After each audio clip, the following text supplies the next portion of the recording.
Everyone, my name is Aditi Chaudhary. Welcome to my channel.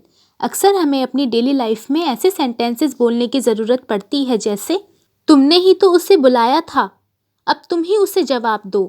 यही dress तो मुझे पसंद है, इसी जगह पर तो मैंने उसे देखा था। ऐसे हिंदी के सेंटेंसेस को इंग्लिश में बोलने के लिए एक एडवांस्ड स्ट्रक्चर फॉलो किया जाता है जिसका रूल ये होता है। इस टाइप के सेंटेंसेस को इंग्लिश में हम दो तरीक़ों से बनाते हैं और वो इस पर डिपेंड करता है कि हम अपने सेंटेंस में स्पेशल फोकस या एक्स्ट्रा फोकस किस पर दे रहे हैं, सब्जेक्ट पर या ऑब्जेक्ट पर। अगर हम अपने सेंटेंस में एक्स्ट्रा फोकस सब्जेक्ट पर दे रहे हैं तो हम फर्स्ट वाला रूल फॉलो करेंगे जिसमें सेंटेंस की स्टार्टिंग होगी सब्जेक्ट से, सब्जेक्ट के बाद आएगा ओनली। यहाँ पर ये जो ओनली है ये एक्स्ट्रा फोकस को डिनोट करने के लिए यूज़ कर रहे हैं।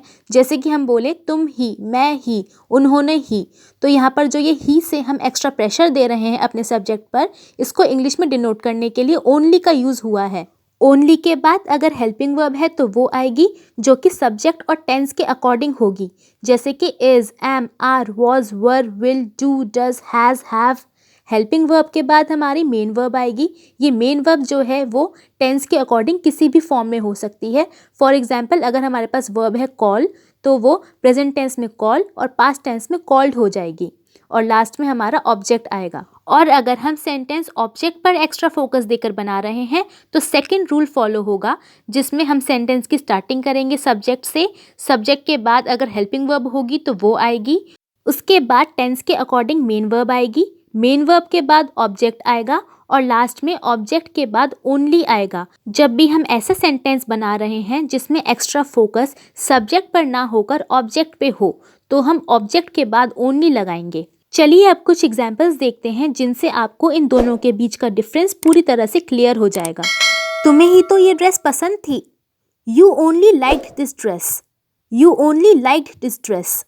इस सेंटेंस में देखिए जो एक्स्ट्रा फोकस दिया जा रहा है वो सब्जेक्ट पर दिया जा रहा है, तुम्हें ही। इसीलिए हमने फर्स्ट रूल के हिसाब से इस सेंटेंस को बनाया है जिसके अकॉर्डिंग हमने स्टार्टिंग की है सब्जेक्ट से जो कि है यू, उसके बाद तुरंत हमने ओनली लगा दिया है क्योंकि जो मेन फोकस है वो सब्जेक्ट पर है। इस सेंटेंस में ओनली के बाद डायरेक्ट मेन वर्ब आ गई है जो कि इस सेंटेंस में है लाइक्ड क्योंकि ये पास्ट इंडेफिनिट टेंस का सेंटेंस है और इसमें हेल्पिंग वर्ब नहीं है। और लास्ट में ऑब्जेक्ट आ गया है जो कि इस सेंटेंस में है ड्रेस और हमारा सेंटेंस कंप्लीट हो गया है। मुझे ये ड्रेस ही पसंद है, I like this dress only, I like this dress only. इस सेंटेंस में देखिए डिफरेंस ये है कि इसमें जो मेन फोकस है वो ऑब्जेक्ट पर है, सब्जेक्ट पर नहीं है क्योंकि कह रहा है हिंदी में मुझे ये ड्रेस ही पसंद है, इसलिए हम यहाँ पर ऑब्जेक्ट के बाद ओनली लगाएंगे।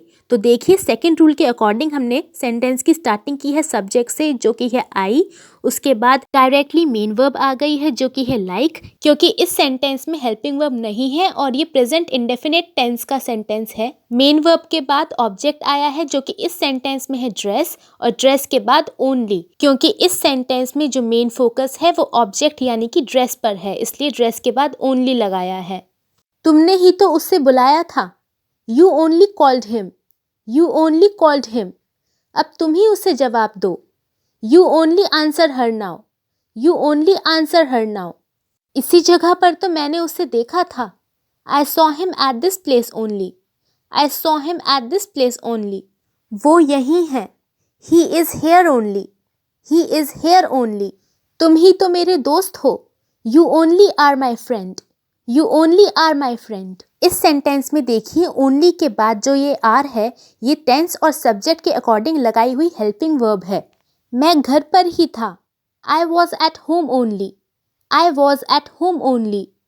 तुम ही मुझे बताओ, you only tell me, you only tell me.